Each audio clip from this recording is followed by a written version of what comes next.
ഒരു വർഷം കഴിയുമ്പോൾ ബാറ്ററി ചാർജ് നമ്മൾ നേരത്തെ യൂസ് ചെയ്തതിന് അത്രയും കിട്ടാതിരിക്കുക. ഇപ്പോൾ റേഞ്ച് എത്ര കിട്ടുന്നുണ്ട്? എല്ലാവർക്കും ഒരു സംശയം ഉണ്ടാവും, കറണ്ട് ചാർജ് എങ്ങനെയായിരിക്കും? കറണ്ട് ചാർജ് 2 മാസം കൂടുമ്പോൾ എനിക്ക് നമ്മുടെ വീട്ടില് ഈ വണ്ടി കൊണ്ടുണ്ടായിട്ടുള്ള ഒരു ബെനിഫിറ്റും കാര്യങ്ങളും എങ്ങനെയാണ്? ഡെയിലി എനിക്ക് പെട്രോള് ഒരു 450 രൂപ 400 രൂപ തീർച്ചയായിട്ടും. പിന്നെ അതിന്റെ സർവീസ് കോസ്റ്റ് അങ്ങനെയുള്ള കാര്യങ്ങളൊക്കെ ഉണ്ട്, സ്വാഭാവികം. 60 കിലോമീറ്റർ കിട്ടും. അതിങ്ങനെ ഓരോരോ ഊഹാപോഹമാണെന്നാണ് എനിക്ക് തോന്നുന്നത്, എനിക്ക് ഫീൽ ചെയ്തിട്ടില്ല. ഇപ്പൊ വാർപ്പിട്ട് നമ്മളൊരു ഫുൾ ചാർജ് ചെയ്ത് കഴിഞ്ഞാൽ ഓടുന്ന സ്റ്റൈൽ കണക്കിൽ തേയ്മാനത്തിന്റെ ഭാഗത്ത് എത്ര കിലോമീറ്റർ ഒക്കെ ആകുമ്പോൾ മാറേണ്ടി വന്നിട്ടുണ്ട്? ബ്രേക്ക് പാഡ് കിലോമീറ്റർ ആകുമ്പോൾ ബ്രേക്ക് പാഡ് ചേഞ്ച് ആണ്.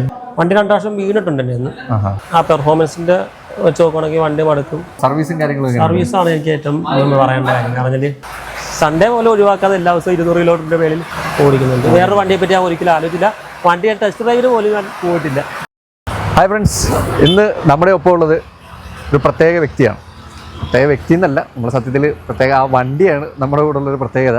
പക്ഷേ അത് കൊണ്ടുനടന്ന സുധീരേട്ടനും അതിന് പ്രത്യേകതയുണ്ട്. കാരണം സുധീരേട്ടൻ ആ വണ്ടി കൊണ്ടുനടന്നത് അങ്ങനെയാണ്. അപ്പോൾ വണ്ടിയുടെ പ്രത്യേകത എന്താണെന്ന് പറഞ്ഞു കഴിഞ്ഞാൽ, ഏറ്റവും ചുരുങ്ങിയ കാലം കൊണ്ട് 1,00,000 കിലോമീറ്റർ ഓടിയ ആദ്യത്തെ Gen 3 Eider 450X ആണ്. അത് ഇന്ത്യയിലെ തന്നെ ആദ്യത്തെ അല്ലേ, ആദ്യത്തെ ആയിരിക്കാനുള്ള സാധ്യതയുണ്ട്. കാരണം വണ്ടി എടുത്ത് 1 വർഷവും 9 മാസം ആയിട്ടുള്ളൂ. വണ്ടി 1,00,000 കിലോമീറ്റർ കവർ ചെയ്തു. 1,08,000 കിലോമീറ്റർ ആണ് വണ്ടി കവർ ചെയ്തത്.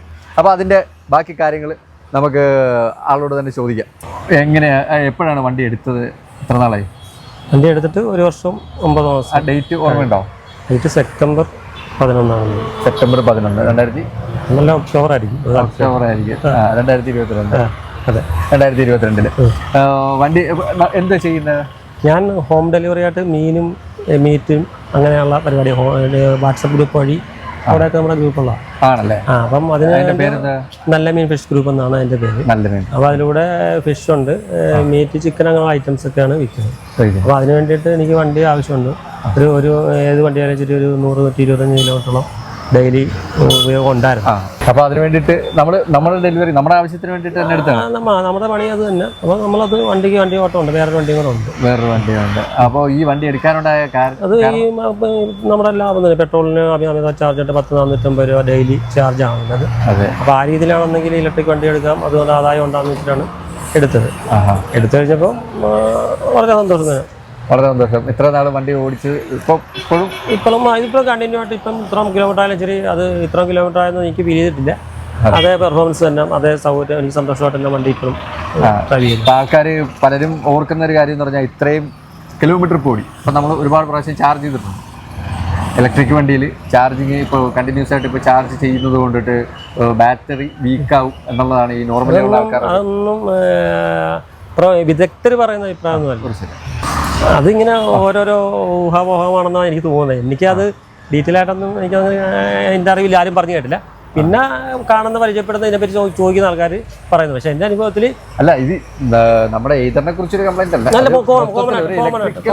നമ്മൾ ഫോണിന്റെ ആയാലും ബാറ്ററി യൂസ് ചെയ്ത് കഴിയുമ്പോൾ ഇപ്പോൾ ഒരു വർഷം കഴിയുമ്പോൾ ബാറ്ററി ചാർജ് നമ്മൾ നേരത്തെ യൂസ് ചെയ്തതിന് അത്രയും കിട്ടാതിരിക്കുക. ഇപ്പോൾ റേഞ്ച് എത്ര കിട്ടുന്നുണ്ട്? റേഞ്ചൊക്കെ അത് കണക്ക് തന്നെ ഉണ്ട്. കഴിഞ്ഞപ്പം 1 ലാഖ് കഴിഞ്ഞപ്പോൾ സർവീസിന് വന്നപ്പം ഞാൻ ആവശ്യപ്പെട്ടില്ല, എനിക്ക് അങ്ങനെ ഫീൽ ചെയ്തിട്ടില്ല. അവിടെ സർവീസിൽ അവർ തന്നെ അത് ചെക്ക് ചെയ്തപ്പോൾ അവർ പറഞ്ഞില്ല, നോട്ട് ചെയ്യാൻ പറ്റുന്ന രീതിയിലുള്ള ഒന്നും വ്യത്യാസം ഉണ്ടായിട്ടില്ല, ഒരു വേരിയേഷൻ ഉണ്ടായില്ല. അതേപോലെ ബാറ്ററി ഹെൽത്ത് അത് തന്നെ അതുപോലെ തന്നെ നമുക്ക് തന്ന പോലെ കണ്ടീഷനിലാണ്. എന്ന് വെച്ചാൽ ഇപ്പം ഞാൻ ഒരു ദിവസം 2 വർഷം ഗ്രിഡ് ഉപയോഗിക്കുന്നുണ്ട്, വീട്ടിൽ ഉപയോഗിക്കുക. അതല്ല എനിക്ക് ഇത്രയും കിലോമീറ്റർ കവർ ചെയ്യാൻ പറ്റുന്നത്.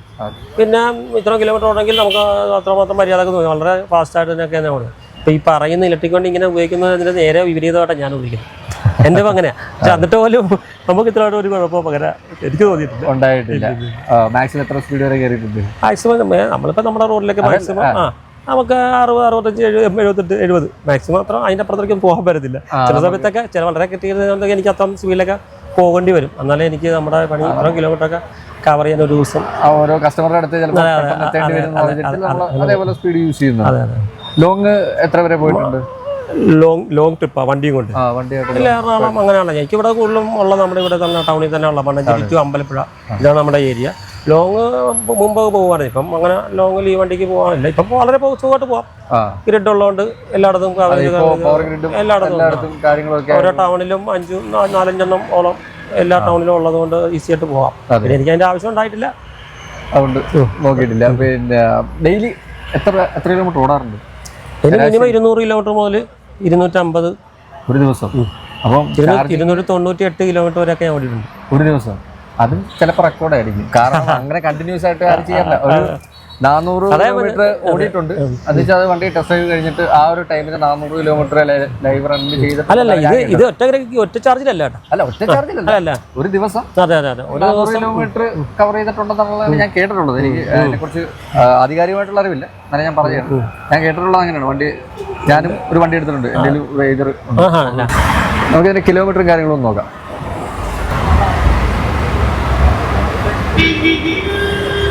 ഇപ്പോഴും ഇത് കിടക്കുന്ന വാർപ്പ് മോഡിലാണ്. ഞാൻ ഫുള്ള് വാർപ്പ് തന്നെ ഓടിക്കുന്നത്. വാർപ്പിൽ തന്നെ അത് വണ്ടി എടുത്ത് ഒരു മാസത്തോളം ഉള്ളു. ഞാൻ അതിന്റെ ഭാഗത്ത് കഴിഞ്ഞപ്പോൾ വാർപ്പ് തന്നെ കണ്ടിന്യൂ ചെയ്തു. വാർപ്പ് തന്നെ. വാർപ്പിനകത്ത് കൊണ്ട് വേറെ ഗുണങ്ങൾ തന്നെ ഉള്ളു നമ്മുടെ അനുഭവത്തിൽ. കാരണം നമുക്ക് ഡ്രൈവിംഗ് സ്റ്റൈലിലാണ് ഇതിനകത്ത് റേഞ്ച് കിട്ടുന്നത്, സ്റ്റൈൽ അല്ലാതെ ഈ മോഡ് അല്ല. അപ്പം മോഡ് ഇട്ടാൽ നമുക്കിപ്പം ഒരുപാട് വാർപ്പ് ഇട്ടില്ലെങ്കിൽ ഒരുപാട് സ്പീഡ് കിട്ടത്തില്ല. ഇതാകുമ്പോൾ നമുക്ക് ആവശ്യാനുസരണം ഇപ്പോൾ ഓവർടേക്ക് ചെയ്യണമെങ്കിൽ മോഡ് മാറ്റാൻ അങ്ങ് പോവാം. പിന്നെ ആ സ്റ്റൈല് എങ്ങനെയാണ് വണ്ടി ഡ്രൈവ് ചെയ്യുന്ന സ്റ്റൈൽ വെച്ചിട്ടാണ് റേഞ്ച്. അല്ല, ഞാൻ വാർപ്പിന്റെ കാര്യം ചോദിച്ചത് വേറൊന്നുമില്ല. വാർപ്പ് ഫുൾ ഇട്ട് കഴിഞ്ഞാൽ ഏകദേശം 60 സംതിങ് കിലോമീറ്റർ കിട്ടും. ഇല്ല, വെറുതെ നമ്മൾ ഇല്ല അതങ്ങനെ ഇല്ല, അത്രയും കിട്ടത്തില്ല. അല്ലല്ല, അതല്ല, ഏത് മോഡലിനാണ് ശരി നമ്മളെ ഓടുന്ന സ്റ്റൈൽ കണക്കില്ല.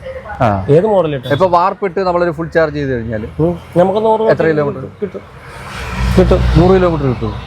വാർപ്പിന്റെ മാക്സിമം സ്പീഡിൽ ഓടുമ്പോഴാണ് ഈ സംഭവം വരുന്നത്.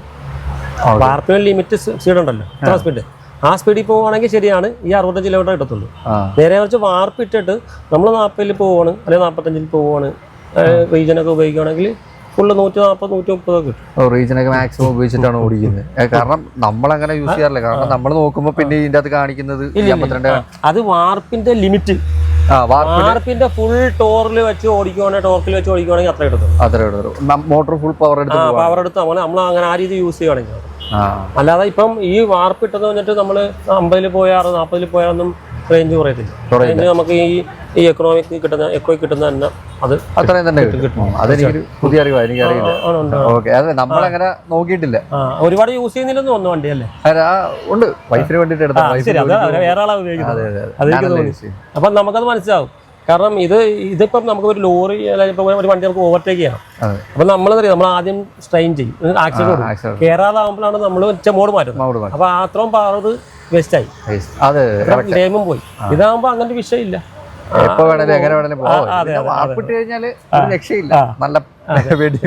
പൂർണ്ണമായിട്ടും അവര് വാർപ്പിലേക്ക് പോകത്തില്ല, അത്രയും പവറായിട്ട് പോകണം ആഗ്രഹമില്ല. അപ്പൊ അവർക്കത് അവർക്ക് വേണ്ട. അതാണ് അദ്ദേഹം അങ്ങനെ ഓടിക്കുന്നതുകൊണ്ടാണ് നമ്മൾ എടുത്തിട്ട് നമ്മൾ മാറ്റാതെ തന്നെ അങ്ങനെ കൊണ്ടുപോകും. കണ്ടിന്യൂ ആയിട്ട് എന്തോ പേര് അപ്പൊ കണ്ടിന്യൂ യാസമായി ഓടിച്ചിരുന്നെങ്കിൽ തീർച്ചയായിട്ടും വാർപ്പ് മറ്റേ വെക്കോയും തട്ടി വാർപ്പിലേക്ക് ഇടും. ആ ഒരു നമുക്കൊരു ലഹരി കിട്ടും. ഇപ്പൊ നമുക്ക് അബദ്ധത്തിൽ എന്റെ മോൻ ഡ്രൈവ് ആണെങ്കിൽ അവൻ ഇച്ചിരി പേടിയാ, അവൻ ഉടനെ തന്നെ ഇത് മാറ്റിയിട്ട് കൊടുത്തുള്ളൂ. അതുകൊണ്ട് വെച്ചാൽ നമ്മൾ വണ്ടി എടുത്ത് നമുക്കത് പിന്നെ നമ്മൾ ടക്ക് മാറ്റും. കാരണം അങ്ങനെ ആയി. വാർപ്പാണ് അതിന്റെ ഒരു രസം. അപ്പൊ റീചാർജ് ചെയ്യുന്നത് അപ്പൊ പവർ ഗ്രിഡ് യൂസ് ചെയ്താലേ ഈ പറയുന്ന പോലെ പവർ ഗ്രിഡ് ഒക്കെ എല്ലാ വണ്ടിയിലും ഞാൻ ചോദിച്ചത്. ഇപ്പൊ ഒറ്റ ചാർജിൽ നമുക്ക് എന്തായാലും 100 സംതിങ് കിലോമീറ്റർ കിട്ടുള്ളൂ. ഇപ്പൊ ഡെയിലി എന്തായാലും ഒരു 300 കിലോമീറ്റർ അല്ലെങ്കിൽ 200 കിലോമീറ്റർ എന്തായാലും മിനിമം ഓടുന്നുണ്ട്. അപ്പം ആ ടൈം കിട്ടത്തില്ല. നമ്മള് നോർമൽ ചാർജിങ് ആണെങ്കിൽ നമുക്ക് രാവിലെ ഫുള്ളാക്കിയിട്ടാണ് പണിക്ക് ഇറങ്ങുന്നത്. വീട്ടിലുള്ള ടൈം ആണെങ്കിൽ ഞാൻ ആഹാരം കഴിക്കുകയൊക്കെ അങ്ങനെയുള്ള വീട്ടിൽ ചെല്ലുന്ന ടൈം ആണെങ്കിൽ ചാർജിങ് ഇല്ല, സ്റ്റാൻഡ് ചാർജിങ്. അതാണ് അവസ്ഥ. പിന്നെ ഞാൻ ഉച്ചയ്ക്ക് ഒരു ഗ്രിഡ് വരും, ഗ്രിഡ് ചാർജ് ചെയ്യും. പിന്നെ ഒരു 9 മണിക്ക് മുമ്പേ ഒന്നും കൂടെ ഗ്രിഡ് വരും.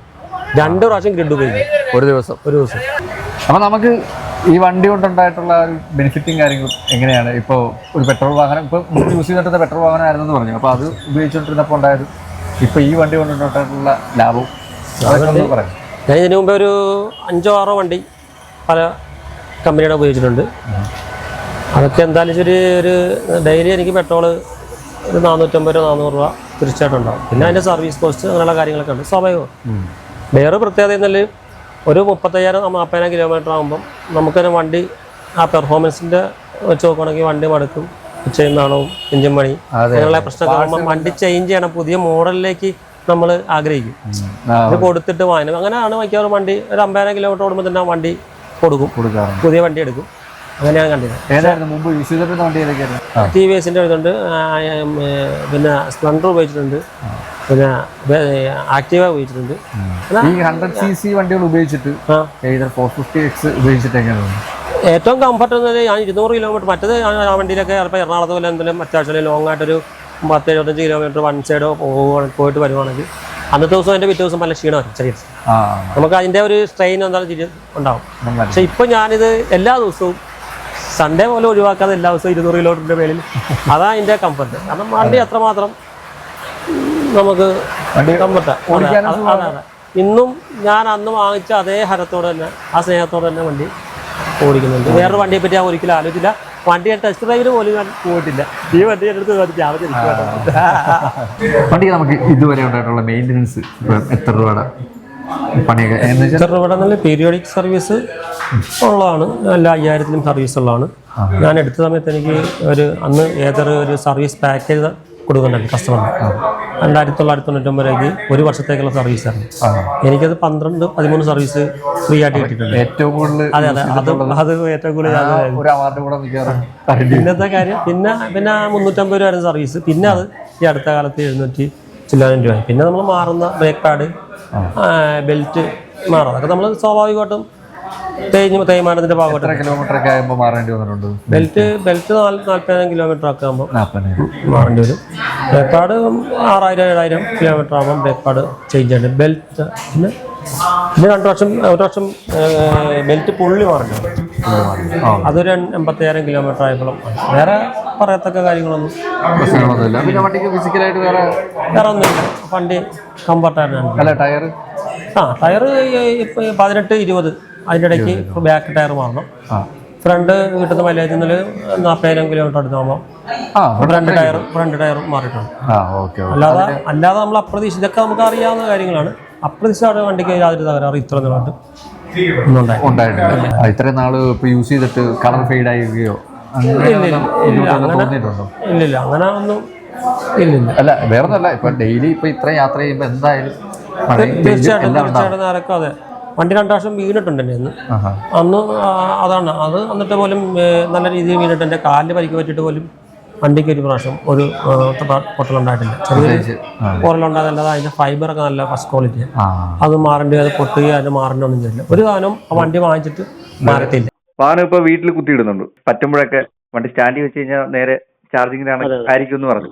എല്ലാവർക്കും ഒരു സംശയം ഉണ്ടാവും, കറണ്ട് ചാർജ് എങ്ങനെയായിരിക്കും? കറണ്ട് ചാർജ് 2 മാസം കൂടുമ്പോൾ എനിക്ക് നമ്മുടെ വീട്ടിലെ വണ്ടി ഉപയോഗിക്കുന്നതായിട്ട് മുമ്പേ ഉള്ളതിനേക്കാൾ ഇപ്പം 1300 1400 1300 വ്യത്യാസമേ വരുന്നുള്ളൂ അല്ലേ?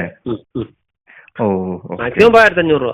ഇപ്പൊ ഒരാൾ ഉപയോഗിക്കുന്നതൊക്കെയല്ല ഞാൻ ഉപയോഗിക്കുന്നത്. സാധാരണ ഇതിൽ ഞാനിപ്പോ എനിക്ക് തോന്നുന്നു ഞാനിപ്പം 150%, 100% 50 കൂടെ ഞാൻ ചാർജ് ചെയ്യുന്നുണ്ടെന്ന് എനിക്ക് തോന്നുന്നു. വീട്ടില് രാവിലെ ഫുള്ളാക്കിയിട്ട് ഇറങ്ങുന്നു. പിന്നെ നമ്മുടെ റെസ്റ്റ് ടൈമിന് വീട്ടിലെത്തുന്ന ഉച്ച ടൈമിന് വയ്ക്കുന്നതാണ് 3 കഴിഞ്ഞ ടൈമിനൊക്കെ അത് കണക്ട് ചെയ്യുക. അപ്പം 50% കൂട്ടുവാണെങ്കിൽ അങ്ങനെ എല്ലാം കൂടെ എനിക്ക് തോന്നുന്നു 3 യൂണിറ്റ് ഫുള്ളാകാനും മൊത്തം 5 യൂണിറ്റ് ഒരു ദിവസം ഉപയോഗിക്കുന്നുണ്ട്. 5 ദിവസം ഉദ്ദേശം വെച്ചൊരു 40 രൂപയോളം ഡെയിലി വരും. ആവറേജ് ഞാൻ പറഞ്ഞത് കറക്റ്റ് കണക്കല്ല, ഷാർപ്പ് കണക്കല്ല. പിന്നെ ഗ്രിഡ് ഉപയോഗിക്കുന്നതിന്റെ വ്യത്യാസം ഉണ്ടാവും. ഞാനിത് വീട്ടിലെ കാര്യമാണ്. ഗ്രിഡിലൊരു എനിക്ക് തോന്നുന്നു 50 രൂപയുടെ ഗ്രിഡിൽ ഉപയോഗിക്കുന്നുണ്ടാവും. തീർച്ചയായിട്ടും ഞാൻ ഒരു മാസം 5000, 20-25 ദിവസം കൊണ്ടാവും ഞാൻ 5000 സർവീസ് നടത്തും. അതുകൊണ്ടാണ് ഞാൻ കണക്ക് പറയുന്നത്. വേറൊരു പ്രമുഖ കമ്പനിയുടെ ഇലക്ട്രിക് വണ്ടിയുടെ ഏറ്റവും വലിയ പ്രശ്നം എന്ന് പറഞ്ഞാൽ അതിന്റെ സൈഡ് സ്റ്റാൻഡാണ്. നമ്മുടെ വണ്ടിയുടെ തീർച്ചയായിട്ടും ക്വാളിറ്റി വളരെ വളരെ നല്ലതാണ്. ഞാൻ വീണത് തന്നെ നല്ല രീതിയിൽ വീണിട്ട് ഞാൻ അവിടെ എനിക്കേക്കാട്ട് മുമ്പേ ഞാൻ വിചാരിച്ച വണ്ടി ആ പടനാശമായിട്ടുണ്ടാവുന്നതാണ്. പക്ഷേ ഒരു കുഴപ്പമില്ല. അതൊന്നും ചെറിയ സ്ക്രാച്ചുകൾ, അതിൻ്റെ ഫൈബറൊക്കെ നല്ല ക്വാളിറ്റിയാണ്, ബിൽഡ് ക്വാളിറ്റി നല്ലതാണ്. ഇത്ര കിലോമീറ്റർ ഓടിയിട്ട് പോലും ഒരു ചലനം അതിൻ്റെ മിററിന് അല്ല അതിൻ്റെ സൈഡിനകത്ത് അതിൻ്റെ ഫിറ്റിങ്സിനകത്ത് അതിൻ്റെ വൈബ്രേഷനോ രണ്ടാമത് മുറുക്കേണ്ടി ഒന്നും അങ്ങനത്തെ വന്നിട്ടില്ല. ഇവിടുത്തെ സർവീസും കാര്യങ്ങളും സർവീസാണ് എനിക്ക് ഏറ്റവും പറയേണ്ട കാര്യം. കാരണം ഇത്രയും സർവീസ് ഉണ്ടായിട്ട് പോലും എൻ്റെ ഒരു ദിവസം പോലും വണ്ടി ഇവിടെ കയറ്റി വെക്കേണ്ടി വന്നിട്ടില്ല. കാരണം എൻ്റെ പണി വണ്ടി കൊണ്ടാണെന്ന് അവർക്ക് അറിയാവുന്നതുകൊണ്ടല്ലോ വണ്ടി ഉച്ചയാകുമ്പോൾ ഞാൻ കൊണ്ട് കൊടുക്കും. ഞാൻ വീട്ടിൽ പോയി റെസ്റ്റ് എടുത്തിട്ട് വരുമ്പോൾ അവർ വണ്ടി തരും. ആ രീതിയിൽ വളരെ വളരെ സഹകരണത്തോടെ എനിക്ക് ഏറ്റവും നന്ദി. അതെ അതെ അതെ അതെ എനിക്ക് ഏറ്റവും എനിക്ക് മാത്രമല്ല എല്ലാവർക്കും മാറ്റി തന്നെ ആണ് അവർ സർവീസ് ചെയ്യുന്നത്. എൻ്റെ കാഴ്ചപ്പാടിൽ അങ്ങനെ തന്നെ പറഞ്ഞില്ല. വളരെ നല്ല സർവീസാണ്. ആ കാര്യത്തിൽ വളരെ സന്തോഷമുണ്ട് എനിക്ക്. അങ്ങനെ വേറെ ഒരു ബുദ്ധിമുട്ട് എനിക്കുണ്ടായിട്ടില്ല. ആ ഒരു സ്നേഹം എനിക്ക് അവരോടൊന്നും ഉണ്ടാകും. ഓക്കെ. അപ്പോൾ വണ്ടി ഇപ്പോൾ ഓടിയിരിക്കുന്നത് മൊത്തം 1,80,200. 8,200. അപ്പം അത്രയും കിലോമീറ്റർ ഓടി ഇപ്പോൾ ഇപ്പോഴും വിജയകരമായി വണ്ടി ഓടിച്ചുകൊണ്ടിരിക്കുന്നത്. ഡെയിലി ഇന്നും 70 കിലോമീറ്റർ കഴിഞ്ഞിട്ടുണ്ട്. ഓ അതെ, രാവിലെ എന്നിട്ടാണ് ഇവിടെ വന്നിട്ട് ഫുള്ളാക്കിയത്. അപ്പം അത്രയും ഓടി വളരെ നല്ല രീതിയിൽ വണ്ടി ഓടിച്ച് അല്ലെങ്കിൽ വണ്ടി എക്സ്പ്ലോർ ചെയ്തുകൊണ്ടിരിക്കുന്ന സുധീർ എന്ന് പറയുന്ന വ്യക്തി ഇനിയും ഒരുപാട് കിലോമീറ്ററുകൾ, ഒരുപാട് ലക്ഷം കിലോമീറ്ററുകൾ ഇത് ഓടട്ടെ. നമ്മൾ അപ്പോൾ ഓടട്ടെ, അത് വളരെ നല്ല രീതിയിൽ വണ്ടിയുമായി മുമ്പോട്ട് പോകാൻ വേണ്ടിയിട്ട് തീരുമാനിക്കട്ടെ എന്ന് പറഞ്ഞുകൊണ്ട് അപ്പോൾ സുധീരേട്ടനോടായിട്ട് ഉള്ള ഇന്നത്തെ ചാറ്റ് കഴിഞ്ഞിരിക്കുകയാണ്. ഫോർമാറ്റിംഗ് എന്ന നമ്മുടെ ചാനലിന് വേണ്ടിയിട്ട് ഇത്രയും നേരം സമയം ചെലവഴിച്ച നമ്മുടെ കൂടെ സഹകരിച്ച സുധീരേട്ടന് ഒരുപാട് അഭിനന്ദനങ്ങൾ. വളരെ നന്ദിയുണ്ട്. ഇങ്ങനൊരു സ്ഥലത്ത് വെച്ച് കാണാൻ സാധിച്ചതിൽ നമുക്ക് ഇങ്ങനൊരു കാര്യങ്ങൾ അറിയാത്ത കാര്യങ്ങൾ നമുക്ക് പകർന്ന രീതിയിൽ വളരെ ഒരുപാട് സന്തോഷം. Thank you.